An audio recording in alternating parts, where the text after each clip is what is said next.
নমস্কার, আপনারা দেখছেন WBSLST জিওগ্রাফি। আমি নিয়ে এসেছি 10,000 MCQ এর মেগা সিরিজ। আজকে গ্লোবাল ওয়ার্মিং থেকে সেকেন্ড ক্লাস। চলুন দেখে নিই গ্লোবাল ওয়ার্মিং থেকে সেকেন্ড ক্লাসের প্রথম প্রশ্ন কি রয়েছে। প্রথম প্রশ্ন হচ্ছে, নিচের কোন গ্রিনহাউস গ্যাস এর বায়ুমণ্ডলে অবস্থান সবচেয়ে বেশি, অর্থাৎ অ্যাটমসফেরিক লাইফ টাইম সবচেয়ে বেশি বলেছে। তাহলে এই অ্যাটমসফেরিক লাইফ টাইম বলতে কি বোঝায় সেটা আমরা জেনে নেব।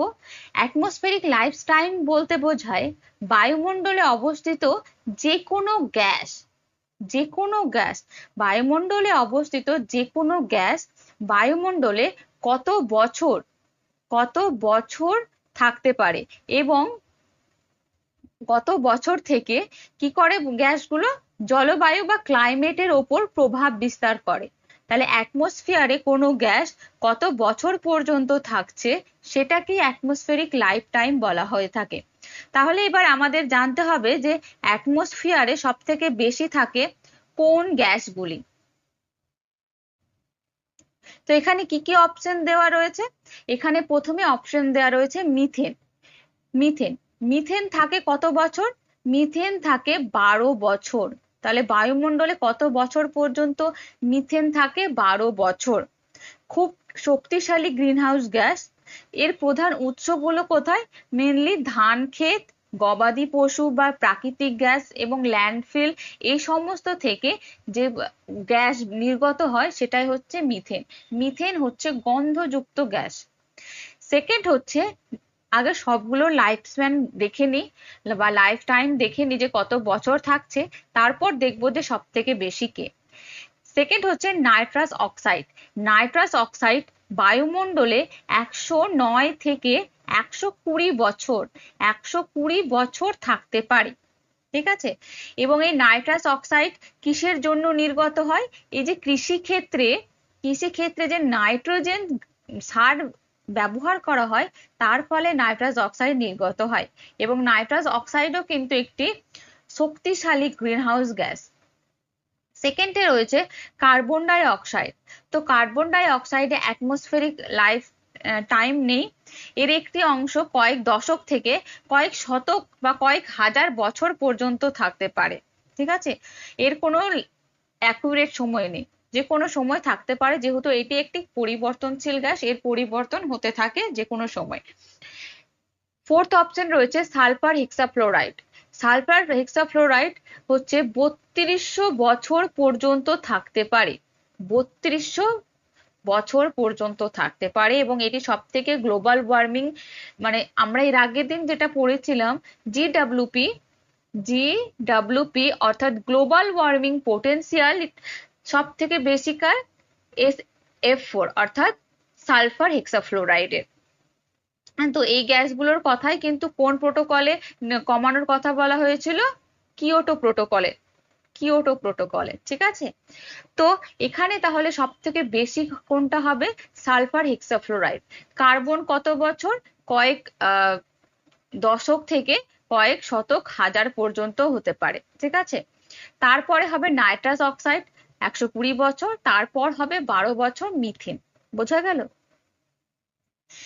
নেক্সট প্রশ্ন, নিচের কোনটি ক্লাইমেট চেঞ্জের একটি স্লো অনসেট ইম্প্যাক্ট? ঠিক আছে? নিচের কোনটি স্লো অনসেট ইম্প্যাক্ট? তো এই ক্লাইমেট চেঞ্জের ফলে ক্লাইমেটে যে ইম্প্যাক্ট হয় সেটাকে দুটো ভাগে ভাগ করা হয়, একটা তো স্লো আর একটা হচ্ছে কি র্যাপিড অনসেট। 2 নম্বর হচ্ছে র্যাপিড বা সাডেন। র্যাপিড বা সাডেন, সাডেন হঠাৎ করে, সাডেন ইম্প্যাক্ট। তো এই স্লো ইম্প্যাক্ট কোনগুলো? যেগুলো কি বহু বছর থেকে দশক পর্যন্ত সময় লেগে যায় এবং ধীর গতিতে হয়, আস্তে আস্তে আস্তে হয়, হঠাৎ করে হয়ে যায় না। আর র্যাপিড কোনগুলো? যেগুলো অল্প সময়ে, খুব তাড়াতাড়ি হয়ে যায়, অল্প সময়, অল্প সময়ের মধ্যে হয়ে যায়, সেটাকে বলা হয় র্যাপিড। সাডেনলি হয়ে যাচ্ছে, হঠাৎ করে হয়ে যাচ্ছে। তো এইগুলোর এক্সাম্পল কি হবে? প্রথমে স্নো অনসেটের কিছু এক্সাম্পল আমরা দেখে নিই। যে প্রথমে রয়েছে যেমন হচ্ছে গ্লেশিয়ার মেল্টিং, ঠিক আছে, গ্লেশিয়ার মেল্টিং। তো এইটাকে গ্লেশিয়ার মেল্টিং কিন্তু হঠাৎ করেই সব হিমবাহ গলে যাবে এরকম নয়, আস্তে আস্তে গলতে থাকে, ঠিক আছে। তারপর হচ্ছে ওশান অ্যাসিডিফিকেশন। ওশান অ্যাসিডিফিকেশন, একে তো ওশান অনেকটা বড় এরিয়া জুড়ে, তো হঠাৎ করে পুরো ওশান অ্যাসিডিফিকেশন হয়ে যেতে পারে না, এটাও আস্তে আস্তে আস্তে করে বৃদ্ধি হতে হতে ওশান ওশান অ্যাসিডিফিকেশন হয়ে থাকে। ডেজার্টিফিকেশনও তাই, হঠাৎ করে একটি বহু মানে বড় জায়গা জুড়ে মরুকরণ হতে পারে না, এই ডেজার্টিফিকেশন হওয়ার জন্য অনেকটা লম্বা প্রসেস রয়েছে, অনেকটা সময় নিয়ে কিন্তু ডেজার্টিফিকেশনটি হয়ে থাকে, ঠিক আছে। এছাড়া কি হবে, সি লেভেল রাইজিং হবে, সি লেভেল রাইজ হবে। সমুদ্র জলের উচ্চতা হঠাৎ করে বেড়ে যায় না, আস্তে আস্তে আস্তে হয়, ঠিক আছে। তাহলে হঠাৎ করে কোনগুলো হয়, র্যাপিড সাডেন কোনগুলো হয়, যেমন হিট ওয়েভ হতে পারে, হিট ওয়েভ হবে, সাইক্লোন হঠাৎ করে চলে আসছে, তাই টর্নেডো হয়ে যাচ্ছে, বা আমরা বলতে পারি যে যে থান্ডার স্টর্ম বজ্র বিদ্যুৎ সহ ঝড় বৃষ্টিপাত হচ্ছে সেটা হবে, বা ফ্ল্যাশ ফ্লাড, ঠিক আছে, ফ্ল্যাশ ফ্লাড। তো এইগুলো হচ্ছে সাডেনলি হয়ে যাচ্ছে, র্যাপিড, ওই জন্য বলা হচ্ছে র্যাপিড ইম্প্যাক্ট। তাহলে প্রশ্নে চেয়েছে ক্লাইমেট চেঞ্জের একটি slow onset impact. Heat wave, heat wave হবে না, হিট ওয়েভ হচ্ছে কি র্যাপিড বা সাডেন, ঠিক আছে। টর্নেডো হবে না, আচ্ছা টর্নেডো হবে না, থান্ডারস্টর্মও হবে না, হবে কি সি লেভেল রাইজ। নেক্সট প্রশ্ন, ওশান অ্যাসিডিফিকেশনের প্রধান কারণ কি? একটু আগে আমরা ওশান অ্যাসিডিফিকেশন মানে জানলাম, তো এখানে বলছে ওশান অ্যাসিডিফিকেশন মানে কি। তার আগে আমরা একটু এখানে ওশান অ্যাসিডিফিকেশনের কনসেপ্টটা ক্লিয়ার করে নিই, ঠিক আছে। অ্যাসিডিফিকেশন মানে অম্ল, অ্যাসিডিফিকেশন মানে অম্ল, তার মানে মহাসাগরের অম্লীকরণ। তাহলে এটি হলো এমন একটি প্রক্রিয়া যেখানে বায়ুমণ্ডলে অতিরিক্ত কার্বন ডাই অক্সাইড সমুদ্রের জল দ্বারা শোষিত হয়। তাহলে সমুদ্রের জলে কি মিশে যাচ্ছে, অতিরিক্ত কার্বন ডাই অক্সাইড অতিরিক্ত হারে মিশে যাচ্ছে বা শোষিত করছে ওশান। এর ফলে কি হচ্ছে, ওশানের যে পিএইচ লেভেল রয়েছে সেটা কিন্তু ধীরে ধীরে কমে যাচ্ছে, এবং এই পিএইচ লেভেল কমে যাওয়ার ফলে জল বেশি কি অ্যাসিড হয়ে যাচ্ছে। কারণ পিএইচ লেভেলে আমরা কি মাত্রা জানি, যে কত পর্যন্ত স্কেলটা রয়েছে, 14 পর্যন্ত, ঠিক আছে। 1 থেকে 7 হলে কি হয়, সেটা আম্লিক হয়, 7 হলে কি হয়, সেটা নিউট্রাল অবস্থায় থাকে, এবং 7-এর অধিক হলে ক্ষারীয় হয়ে যায়। তো CO2 বেশি জলে শোষণ হওয়ার জন্য পিএইচ লেভেল ধীরে ধীরে কমে যাচ্ছে, অর্থাৎ জলের অম্লতা বেড়ে যাচ্ছে, বেড়ে যাচ্ছে অম্লতা, সেই জন্য সেই জিনিসটাকে কিন্তু বলা হয় ওশান অ্যাসিডিফিকেশন, ঠিক আছে। তো এখানে আমরা এবার দেখব যে কোনটি হতে পারে। তাহলে SO2 শোষণ, তো SO2 শোষণ হবে না, ঠিক আছে। SO2 শোষণের ফলে কি হয়ে থাকে, অ্যাসিড রেন হয়ে থাকে, কিন্তু ওশান অ্যাসিডিফিকেশন হয় না, ঠিক আছে। আনসার হবে CO2 শোষণ, একদম CO2 শোষণ। পৃথিবীর সমুদ্রের প্রায় কতটাই CO2 শোষণ করে থাকে, 25 থেকে 30% CO2 শোষণ করে। এর ফলে কি তৈরি হয়, কার্বনিক অ্যাসিড তৈরি হয়।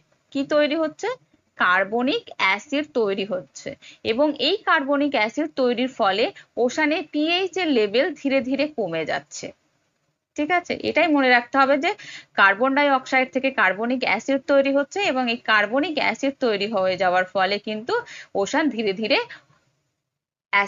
মানে অ্যাসিডিফিকেশন হচ্ছে বা ওশানের অম্লতা বেড়ে যাচ্ছে।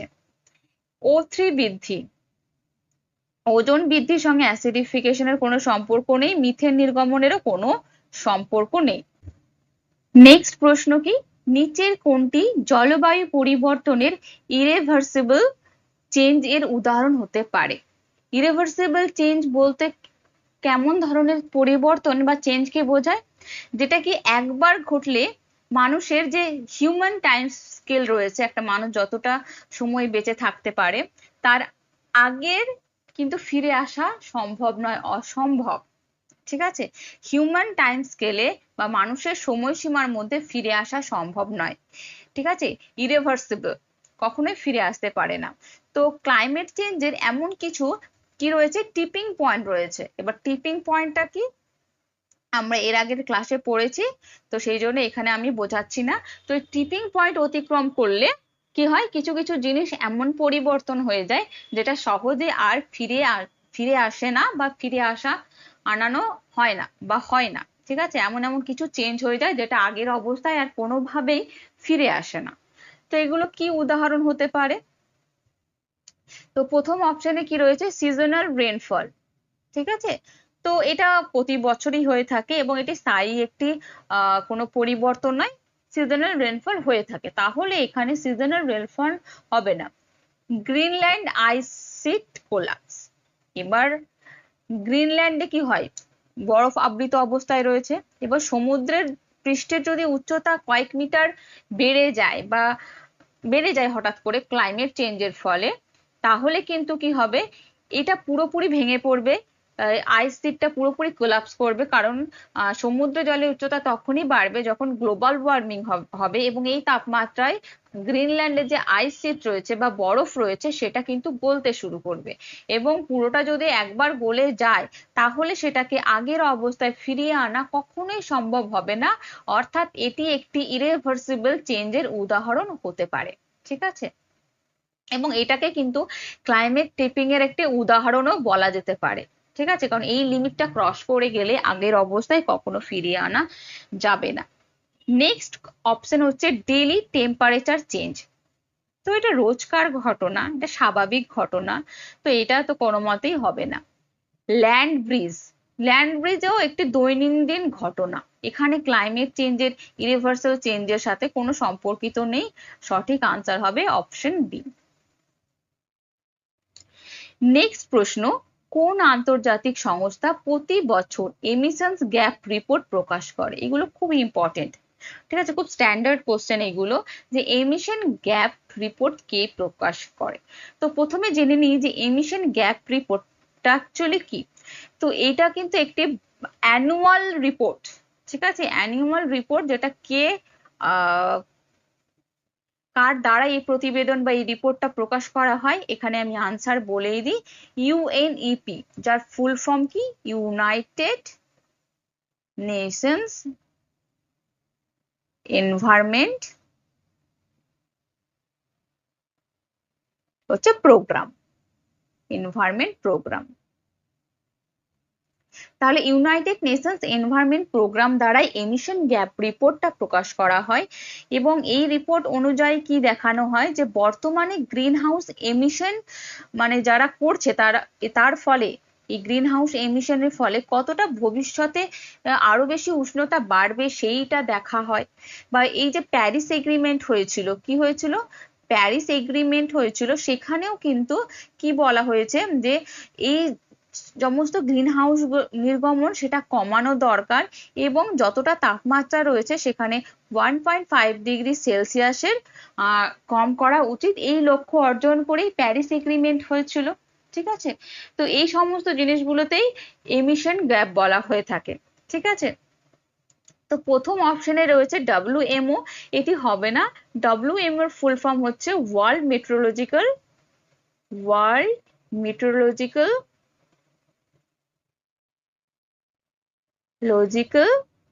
অর্গানাইজেশন। ঠিক আছে, তো এই ওয়ার্ল্ড মেট্রোলজিক্যাল অর্গানাইজেশন কি করে, এর কাজ হচ্ছে আবহাওয়া, জলবায়ু, ওয়েদার ফোরকাস্ট এই সমস্ত প্রকাশ করা, এমিশন গ্যাপ রিপোর্ট প্রকাশ করা না। এমিশন গ্যাপ রিপোর্ট একমাত্র ইউএনইপি প্রকাশ করে, এবং এটি ক্লাইমেট যে পলিসি রয়েছে সেটার জন্য একটি খুবই গুরুত্বপূর্ণ আন্তর্জাতিক রিপোর্ট। এই রিপোর্টের উপর বেশ করে অনেক কিছুই নিউ পলিসি আসতে শুরু করে। ইউনেস্কোর ফুল ফর্ম এর আগে বলেছি, এখানে বলছে না। ইউনেস্কোর মেন কাজ কি, শিক্ষা, বিজ্ঞান, সংস্কৃতি এই সমস্ত নিয়েই কিন্তু কাজ করে, এবং ফাও বলেছিলাম খাদ্য নিয়ে কাজ করে, কৃষি কাজ নিয়ে, খাদ্য নিরাপত্তা নিয়ে, বন, মৎস্য এই সমস্ত নিয়ে এই রিপোর্ট পেশ করে, কিন্তু এমিশন গ্যাপ রিপোর্ট প্রকাশ করে না। নেক্সট প্রশ্ন হচ্ছে কি, গ্লোবাল ওয়ার্মিং এর ফলে কোন অঞ্চলে ফ্রেশ ওয়াটার অ্যাভেলেবিলিটি সবচেয়ে বেশি হুমকির মুখে? তাহলে কি, ফ্রেশ ওয়াটার অ্যাভেলেবিলিটির সব থেকে বেশি হুমকির মুখে। তাহলে এখানে কি বলছে, যে অ্যাকচুয়ালি সঠিক আনসার হবে স্মল আইল্যান্ড স্টেট। ঠিক আছে, স্মল আইল্যান্ড স্টেট এটি হবে সঠিক আনসার। তো এই স্মল আইল্যান্ড যে রয়েছে সেগুলো ডেভেলপ করার জন্য একটি সংঘ রয়েছে, ঠিক আছে, তাদেরকে বলা হয় SIDS, অর্থাৎ small island developing state. Developing state. তো এরা কি এই সমস্ত এরা কি, এরা হচ্ছে ছোট ছোট দ্বীপ বা রাষ্ট্র, যেমন মালদ্বীপ, যেমন হচ্ছে কিরিবাতি, ঠিক আছে, কিরিবাতি যেমন লাক্ষাদ্বীপে রয়েছে। তো এরকম ধরনের কিছু ছোট ছোট দ্বীপ রয়েছে। এবং এই দ্বীপগুলো কি, যে গ্লোবাল ওয়ার্মিং যদি হয়ে থাকে, যদি সমুদ্রের জল একটুখানিও 1 মিটারও যদি উঁচু হয়ে যায়, তাহলে কিন্তু মালদ্বীপের মতো একটি আইল্যান্ড পুরোপুরি জলের তলে নিমজ্জিত হয়ে যাবে। ঠিক আছে, এবং তাছাড়া কি, যে লবণাক্ত জল রয়েছে সমুদ্রের, সেটাও প্রবেশ করে তাদের যে মিষ্টি জল রয়েছে সেটাতে পুরোপুরি কি করবে, জলের সাথে মিশে গিয়ে লবণাক্ত তৈরি করে দেবে। তার ফলে মিষ্টি জলের প্রাপ্যতা কিন্তু কমে যাবে। ঠিক আছে, এর ফলে কি হবে, মিষ্টি জলই জানি বা ফ্রেশ ওয়াটারই একমাত্র পানীয় জলের উৎস, তাহলে তারা কিন্তু পানীয় জল পাবে না। এই কারণে ফ্রেশ ওয়াটার অ্যাভেলেবিলিটি সবচেয়ে সংকটজনক অবস্থায় রয়েছে স্মল স্টেট গুলো, এই স্মল আইল্যান্ড গুলো। ঠিক আছে, কারণ তারা সমুদ্রের একটুখানি উঁচুতে তাদের অবস্থান। নেক্সট হচ্ছে আন্টার্কটিকা। তো আন্টার্কটিকা তো হবে না, বরফ বলছে ঠিকই, কিন্তু ফ্রেশ ওয়াটার অ্যাভেলেবিলিটির প্রধান সংকট এখানে নয়, বরফ বলছে মানে সেখানে ফ্রেশ ওয়াটার রয়েছে। আন্টার্কটিকা এটাও হবে না, এখানে প্রচুর সরি, আন্টার্কটিকা হচ্ছে এটা সাইবেরিয়া হবে, আইবেরিয়া না, সাইবেরিয়া। এখানে প্রচুর নদী রয়েছে, তো এখানে কোনো মতেই এই বিপদ, এই আশঙ্কা কখনোই আসবে না, বা এরকম হুমকি দেখা যাবে না। গ্রিনল্যান্ডেও হবে না। নেক্সট প্রশ্ন, নিচের কোনটি short lived climate pollutant?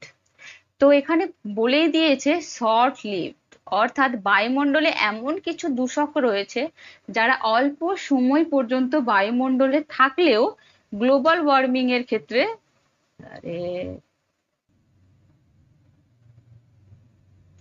Next প্রশ্ন হচ্ছে, নিচের কোনটি শর্ট লিভড ক্লাইমেট পলিউটেন্ট? এখানে বলেই দিয়েছে শর্ট লিভড, অর্থাৎ বায়ুমণ্ডলে অবস্থিত কিছু দূষক বা পলিউটেন্ট যারা বায়ুমণ্ডলে অল্প সময় পর্যন্ত থাকে, অর্থাৎ কয়েক দিন থেকে কয়েক দশক। এই অল্প সময় পর্যন্ত থাকলেও গ্লোবাল ওয়ার্মিং পোটেনশিয়াল যাদের অনেক বেশি, অর্থাৎ গ্লোবাল ওয়ার্মিং এর ক্ষেত্রে যাদের প্রভাব অনেক বেশি। ঠিক আছে, তো এরকম কোন পলিউটেন্ট যারা অল্প সময় থাকে কিন্তু গ্লোবাল ওয়ার্মিং পোটেনশিয়াল বেশি? যেমন মিথেন, যেমন হচ্ছে মিথেন। এছাড়া ব্ল্যাক কার্বন রয়েছে, ব্ল্যাক কার্বন। আর কি রয়েছে, ট্রোপোস্ফেরিক ওজোন, মানে ট্রোপোস্ফিয়ারে অবস্থিত ওজোন। আর রয়েছে হাইড্রোফ্লোরোকার্বনস। ঠিক আছে, হাইড্রোফ্লোরোকার্বনস। এরা কিন্তু অল্প সময় থাকে বায়ুমণ্ডলে, কিন্তু এরা কি করে, এদের গ্লোবাল ওয়ার্মিং পোটেনশিয়ালিটি অনেক বেশি। প্রথম অপশন রয়েছে কি, carbon die oxide. Carbon die oxide হবে না, এটি একটি গ্রিন হাউস গ্যাস, কিন্তু শর্ট লিভ নয়, অনেক বছর, অনেক শতক থেকে অনেক হাজার হাজার বছর পর্যন্ত বায়ুমণ্ডলে CO2 টিকে থাকতে পারে। মিথেন, মিথেন কত বছর থাকে, 12 বছর, 12 বছর পর্যন্ত থাকে, অর্থাৎ মিথেন একটি আনসার হতে পারে। তবে তার আগে আমরা বাকি অপশন গুলো দেখবো। অক্সিজেন, অক্সিজেন কিন্তু হবে না, কারণ এটি গ্রিন হাউস গ্যাস নয়। ঠিক আছে, অর্থাৎ ClCpও নয় এটি, তো এখানে অক্সিজেনও হবে না। নাইট্রোজেন, নাইট্রোজেন বায়ুমণ্ডলে প্রধান গ্যাস হলেও কিন্তু এটি গ্রিন হাউস গ্যাস নয়, এর উষ্ণ করার ক্ষমতা নেই। তাহলে সঠিক আনসার হবে মিথেন। নেক্সট প্রশ্ন, ক্লাইমেট রিফিউজি বলতে কি বোঝায়?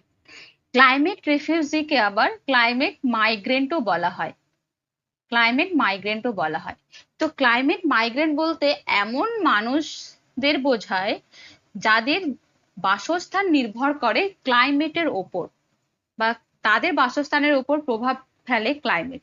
যেমন কি, যে কিছু মানুষ রয়েছে যারা কি তাদের জলবায়ু পরিবর্তনের সঙ্গে সঙ্গে তাদের যে নিজস্ব বাসস্থান রয়েছে সেটা ছেড়ে অন্যত্র যেতে বাধ্য হয়। কেন বাধ্য হয়? Because of climate. তো কি কি জলবায়ুর পরিবর্তন হতে পারে? বন্যা, খরা, সাইক্লোন, ঠিক আছে, মরুকরণ, সমুদ্র জলের উচ্চতা বৃদ্ধি, এই সমস্ত কারণে কিছু মানুষের কি হয়, বাসস্থান এক জায়গা থেকে ছেড়ে অন্য জায়গায় যেতে হয়। তো এইগুলোর বলতে বোঝায় যে অপশনস গুলো রয়েছে সেগুলো আমরা এক এক করে দেখি। যুদ্ধের কারণে দেশত্যাগী মানুষ, তো এটা হবে না, এদেরকে ওয়ার রিফিউজি বলা হয়। কি বলা হয়? ওয়ার রিফিউজি বলা হয়, কিন্তু ক্লাইমেট রিফিউজি বলা হয় না। জলবায়ু পরিবর্তনের কারণে স্থানান্তরিত মানুষ, তো এইটা হবে সঠিক আনসার। ক্লাইমেটের কারণে তারা এক জায়গা থেকে আরেক জায়গায় চলে যাচ্ছে, ঠিক আছে, তাই তাদের ক্লাইমেট রিফিউজি বলা হয়। ধর্মীয় কারণে অভিবাসী, এটাও হবে না। অর্থনৈতিক কারণেও কিন্তু হবে না। নেক্সট প্রশ্ন রয়েছে, নিচের কোনটি কার্বন ক্যাপচার অ্যান্ড স্টোরেজ, যাকে শর্টে সিসিএস এর বলা হয়, এর উদ্দেশ্য কি? তো আগেই আমরা পড়েছি কার্বন ক্যাপচার এবং স্টোরেজ মানে কি, বায়ুমণ্ডল থেকে কার্বনকে ক্যাপচার করে নেওয়া হয় এবং তাকে স্টোর করা হয়। কোথায় স্টোর করা হয়? ভূগর্ভে স্টোর করা হয়, ঠিক আছে। তো এর তিনটে প্রসেস রয়েছে বা তিনটে ধাপ রয়েছে। প্রথমে কি, তাহলে কি বললাম, প্রথমে CO2 কে ক্যাপচার করছে, তারপর একটি পাইপলাইন বা শিপের মাধ্যমে কোথায় নিয়ে যাওয়া হচ্ছে? স্টোর করা হচ্ছে। সে স্টোরটা কোথায় রয়েছে? ভূগর্ভ, ঠিক আছে, ভূগর্ভে স্টোর করে রাখছে। তো এই তিনটে ধাপের মধ্য দিয়ে কিন্তু কার্বন ক্যাপচার অ্যান্ড স্টোরেজটা হয়ে থাকে। তো এর উদ্দেশ্য কি? CO2 উৎপাদন বৃদ্ধি করা? কখনোই হবে না। বায়ুমণ্ডল থেকে CO2 কে ক্যাপচার করে সেটা ভূগর্ভে রাখছে বায়ুমণ্ডলে CO2 বৃদ্ধি করার জন্য না, CO2 কমানোর জন্য, ঠিক আছে, এর ফলে CO2 কমে যাবে। দ্বিতীয় অপশনে রয়েছে CO2 ভূগর্ভে সংরক্ষণ করা। একদম CO2 ধরে ভূগর্ভে সংরক্ষণ করাই হয়। শিল্প থেকে CO2 সংগ্রহ করা হয়, ঠিক আছে, তারপর হচ্ছে গভীর ভূগর্ভে সেটাকে সংরক্ষণ করা হয়। এর ফলে গ্লোবাল ওয়ার্মিং কিন্তু অনেকটা কমতে থাকে। ওজোন তৈরি করা? কখনোই না। সিসিএস এর সাথে ওজনের কোনো সম্পর্ক নেই, মিথেনেরও কোনো সম্পর্ক নেই। নেক্সট প্রশ্ন হচ্ছে, নিচের কোনটি ক্লাইমেট ইঞ্জিনিয়ারিং এর উদাহরণ? ক্লাইমেট ইঞ্জিনিয়ারিং বলতে কাদের বোঝা হয়? তো এই ক্লাইমেট ইঞ্জিনিয়ারকে আবার জিও ইঞ্জিনিয়ারিংও বলা হয়। তো এরা কাদের বলা হয়? অ্যাকচুয়ালি জলবায়ুর মানে পৃথিবীর জলবায়ুকে প্রভাবিত বা নিয়ন্ত্রণ করার জন্য কিছু প্রযুক্তির সাহায্য নেওয়া হয়, টেকনোলজির সাহায্য নেওয়া হয়, প্রযুক্তির সাহায্য নেওয়া হয়, যাতে করে কি, যাতে গ্লোবাল ওয়ার্মিং এর প্রভাবটা কিছুটা কমানো যেতে পারে। তাহলে এমন কিছু টেকনোলজির সাহায্য নেওয়া হয় যার ফলে পৃথিবীর জলবায়ুকে প্রভাবিত করতে পারে এবং মোর ওভার কি, যে গ্লোবাল ওয়ার্মিং এর প্রভাব কমাতে পারে। তো একেই ক্লাইমেট ইঞ্জিনিয়ারিং বলা হয়ে থাকে। এটাকে আবার দুটো ভাগে ভাগ করা হয় ক্লাইমেট ইঞ্জিনিয়ারিং কে। এক হচ্ছে কি, হচ্ছে SRM। SRM বলতে বোঝায় সোলার রেডিয়েশন ম্যানেজমেন্ট, ঠিক আছে, এখানে ম্যানেজমেন্ট। আর দুই হচ্ছে carbon die oxide removal. CO2 removal লিখলেই হতো, CO2 রিমুভাল। তো এই সোলার রেডিয়েশন ম্যানেজমেন্টে কি করা হয়? সোলার রেডিয়েশন ম্যানেজমেন্টে কিন্তু কি করা হয়, যে সূর্যালোকের একটি অংশ মহাকাশে পুরোপুরি প্রতিফলিত করে দেওয়া হয়, তার ফলে পৃথিবী কিন্তু ঠান্ডা থাকে, ঠিক আছে। আর কার্বন ডাই অক্সাইড রিমুভাল কি, বায়ুমণ্ডল থেকে CO2 কে অপসারণ করা হয়, যার ফলে কিন্তু কার্বন ডাই অক্সাইডের পরিমাণ কমে যায় এবং গ্লোবাল ওয়ার্মিংও কমে যায়। তাহলে এখানে অপশনের আনসার কোনটা হবে? Solar radiation management. তো এটা একটা সঠিক আনসার হবে। অ্যাফরেস্টেশন, হ্যাঁ, অ্যাফরেস্টেশন একটি হচ্ছে কি, যে কার্বন সিকুয়েস্ট্রেশন অর্থাৎ ক্লাইমেট মিটিগেশন হতে পারে, কিন্তু ক্লাইমেট ইঞ্জিনিয়ারিং নয়। আর রেন ওয়াটার হারভেস্টিং, এটি ওয়াটার কনজারভেশন করার পদ্ধতি, জল সংরক্ষণ পদ্ধতি। এখানে ক্লাইমেট ইঞ্জিনিয়ারিং এর উদাহরণ এটি নয়। ক্রপ রোটেশনও হবে না। ক্রপ রোটেশন হচ্ছে একটি সাস্টেনেবল এগ্রিকালচারের পদ্ধতি। কিসের পদ্ধতি? Sustainable agriculture. তো এইগুলো হবে না, ঠিক আছে। সো থ্যাংক ইউ, আজকের মতো এই পর্যন্ত। দেখতে থাকুন, পড়তে থাকুন।